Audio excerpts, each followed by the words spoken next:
আবু লাহাব ও তার পরিবার কর্তৃক রাসূলুল্লাহ সাল্লাল্লাহু আলাইহি ওয়াসাল্লামকে নির্যাতন এবং পরিণতি। রাসূল সাল্লাল্লাহু আলাইহি ওয়াসাল্লাম কম বেশি সকল কাফির মুশরিক নেতাদের পক্ষ থেকে নির্যাতিত হয়েছেন। তার মধ্যে আবু লাহাবের নাম অন্যতম। আবু লাহাবের আসল নাম ছিল আব্দুল উজ্জা। সে ছিল আব্দুল মুত্তালিবেরই পুত্র। সে লালিমাযুক্ত গৌরববর্ণ ও সুন্দর চেহারার অধিকারী হওয়ায় তাকে আবু লাহাব অর্থাৎ অগ্নি স্ফুলিঙ্গ ওয়ালা বলা হতো।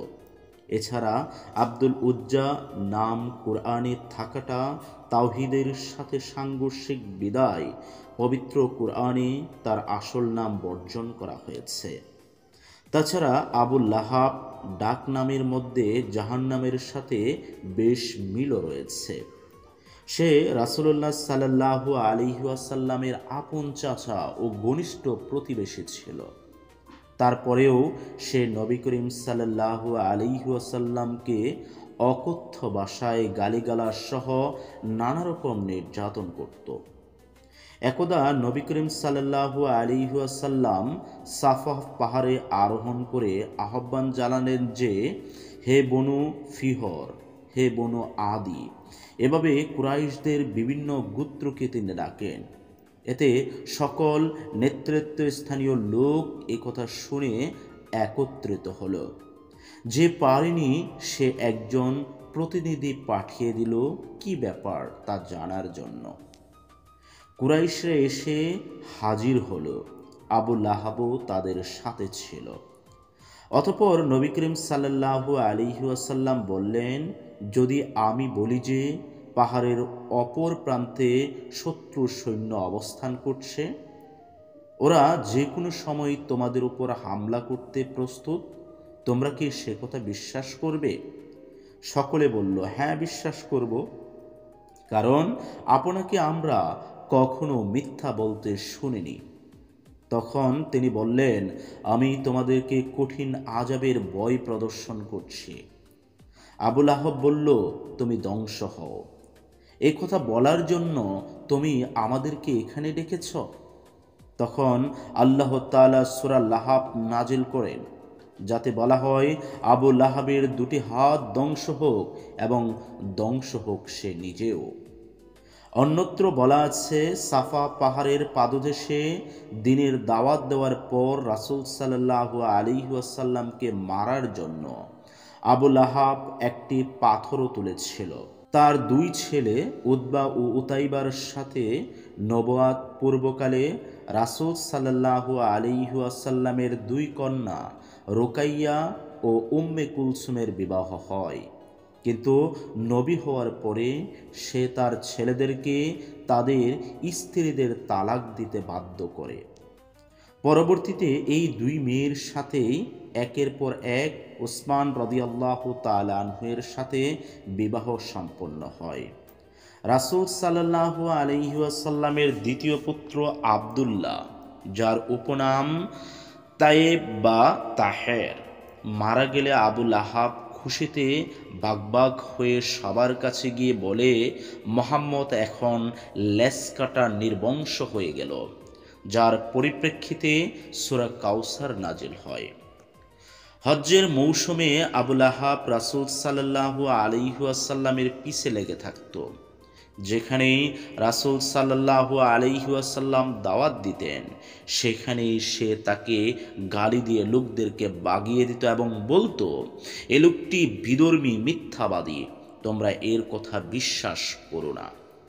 এমনকি জুল মাজাজ নামক বাজারে যখন তিনি লোকদের বলছিলেন, তোমরা বলো লা ইলাহা ইল্লাল্লাহ, তাহলে সফলকাম হবে, তখন পিছন থেকে তাকে লক্ষ্য করে সে পাথর পর্যন্ত ছুঁড়ে মেরেছিল। তাতে রাসূলের পায়ের গোড়ালি পর্যন্ত রক্তাক্ত হয়ে যায়। এভাবে রাসূল সাল্লাল্লাহু আলাইহি ওয়াসাল্লামের উপর সে একের পর এক নির্যাতন অব্যাহত রাখে। অবশেষে আবু লাহাবের ওপর আল্লাহর পক্ষ থেকে দুনিয়াবি গজব নেমে আসে। আবু লাহাবের মৃত্যু অত্যন্ত যন্ত্রণাদায়ক ও জঘন্যভাবে হয়। বদর যুদ্ধের 7 দিন পর তার গলায় প্লেগের ফোঁড়া দেখা যায়।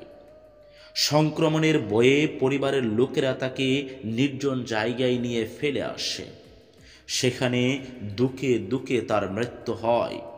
তার লাশটি পর্যন্ত কেউ স্পর্শ করেনি। শেষ পর্যন্ত দেহে পচতে শুরু করলে গর্ত খুঁড়ে চাকর দ্বারা পায়ে দড়ি বেঁধে টেনে হিসড়ে সে গর্তে ফেলে মাটি চাপা দেওয়া হয় আবু লাহাবকে। আবু লাহাবের স্ত্রী ছিল আবু সুফিয়ানের বোন আরওয়াহ অথবা আওরা ওরফে উম্মে জামিল, অর্থাৎ সুন্দরের উৎস। সেও স্বামীর একান্ত সহযোগী ছিল এবং সর্বদা রাসূলুল্লাহ সাল্লাল্লাহু আলাইহি ওয়াসাল্লামের বিরুদ্ধে গীবত, তহমত ও নিন্দাবাদে মুখর থাকত। চুগলখুরি ও মিথ্যাচারের মাধ্যমে সংসারে বা সমাজে অশান্তির আগুন ধরিয়ে দেওয়া ব্যক্তিকে আরবদের পরিভাষায় বা খড়িবাহক বলা হতো। অর্থাৎ ওই শুষ্ক কাঠ যাতে আগুন লাগলে দ্রুত আগুন বিস্তার করে। আবু লাহাবের স্ত্রী এই কাজটি করত আড়াল থেকে। সে কারণে আল্লাহ তাকেও স্বামীর সাথে জাহান্নামে প্রেরণ করবেন। আবু লাহাবের স্ত্রী আরওয়া ওরফে উম্মে জামিল রাসূল সাল্লাল্লাহু আলাইহি ওয়াসাল্লামের বিরুদ্ধে নানাবিধ দুষ্কর্মে লিপ্ত ছিল। সে রাসূল সাল্লাল্লাহু আলাইহি ওয়াসাল্লামের যাতায়াতের পথে বা তার বাড়ির দরজার সম্মুখে কাঁটা ছড়িয়ে বা পুঁতে রাখত, যাতে রাসূল সাল্লাল্লাহু আলাইহি ওয়াসাল্লাম কষ্ট পান। এই মহিলা ছিল একজন কবি। সে রাসূল সাল্লাল্লাহু আলাইহি ওয়াসাল্লামের বিরুদ্ধে নানা ব্যঙ্গ কবিতা পাঠ করে লোকদের খেপিয়ে তুলত। সূরা লাহাব নাজিল হলে রাগে অগ্নিশর্মা হয়ে উক্ত মহিলা হাতে পাথর খণ্ড নিয়ে রাসূল সাল্লাল্লাহু আলাইহি ওয়াসাল্লামকে মারার উদ্দেশ্যে কাবা চত্বরে গমন করেন। কিন্তু আল্লাহর ইচ্ছায় রাসূল সাল্লাল্লাহু আলাইহি ওয়াসাল্লাম সামনে থাকা সত্ত্বেও সে তাকে দেখতে পায়নি।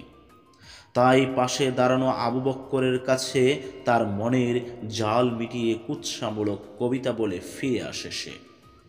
উক্ত কবিতায় সে মুহাম্মদ অর্থাৎ প্রশংসিত নামকে বিকৃত করে মুজাম্মাম অর্থাৎ নিন্দিত বলে আসে। যেমন নিন্দিতদের আমরা নাফরমানি করি, তার নির্দেশ আমরা অমান্য করি, তার দিনকে আমরা ঘৃণা ভরে প্রত্যাখ্যান করি। আবু বক্কর রাদিয়াল্লাহু তাআলা আনহু বললেন, হে আল্লাহর রাসূল সাল্লাল্লাহু আলাইহি ওয়াসাল্লাম, সে কি আপনাকে দেখতে পায়নি? জবাবে তিনি বললেন, না, দেখতে পাইনি। আল্লাহ আমার জন্য তার দৃষ্টি কেড়ে নিয়েছিলেন। রাসূল সাল্লাল্লাহু আলাইহি ওয়াসাল্লাম যখন সালাত আদায় করতেন তখন বকরির নাড়ি বুড়ি এমনভাবে ছুঁড়ে মারত যে সেসব গিয়ে তার গায়ে পড়ত। আবার কখনো কখনো উনুনের ওপর হাড়ি চাপানো হলে সে হাড়ি নিক্ষেপ করত। রাসূল সাল্লাল্লাহু আলাইহি ওয়াসাল্লাম তাদের অত্যাচারে ঘরের ভিতরে নিরাপদে সালাত আদায় করার জন্য একটি জায়গা করে নিয়েছিলেন।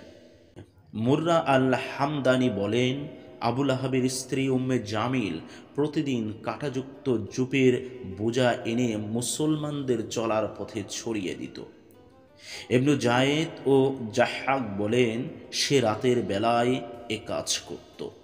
একদিন সে বোঝা বহন করে আনতে অপারগ হয়ে একটা পাথরের উপরে বসে পড়ে। তখন ফেরেশতা তাকে পিছন থেকে টেনে ধরেন এবং হালাক করে দেয়। একদিন আবু লাহাবের পুত্র উতাইবা বিন আবু লাহাব এসে রাসূল সাল্লাল্লাহু আলাইহি ওয়াসাল্লামের নিকটবর্তী হয়ে বলল, আমি অর্থাৎ নক্ষত্রের কসম, যখন তা অস্তমিত হয় তোমাদের সাথী পথভ্রষ্ট হয়নি, আমি বিপদগামীও হয়নি। এই কথাটির মাধ্যমে অস্বীকার করে বলে সে একটা হ্যাচকা টানে রাসূল সাল্লাল্লাহু আলাইহি ওয়াসাল্লামের গায়ের জামা ছিঁড়ে ফেলে এবং রাসূল সাল্লাল্লাহু আলাইহি ওয়াসাল্লামকে থুতু নিক্ষেপ করে। আল্লাহর রাসূল সাল্লাল্লাহু আলাইহি ওয়াসাল্লাম তখন তাকে বদদুয়া করে বললেন, আল্লাহ, তুমি এর উপরে তোমার কোনো একটি কুকুরকে বিজয়ী করে দাও। কিছুদিন পরে উতাইবা সিরিয়ায় ব্যবসায়িক সফরে গেলে সেখানে জারকা নামক স্থানে রাত্রি যাপন করেন। এমন সময় হঠাৎ একটা ভাগ্যে সে তাদের চারপাশে ঘুরতে দেখে ভয় পেয়ে উঠল। আল্লাহর কসম, এ আমাকে খেয়ে ফেলব। এভাবেই তো মুহাম্মদ আমার বিরুদ্ধে দোয়া করেছিল। পরদিন সকালে বাঘ এসে সবার মধ্য থেকে তাকে ধরে নিয়ে গার মোটকে হত্যা করে। এভাবে আবু লাহাব, তার স্ত্রী আরওয়া ওরফে উম্মে জামিল ও তার পুত্র উতাইবার নির্যাতনের প্রতিকার মহান আল্লাহর পক্ষ থেকে কার্যকর হয়েছিল।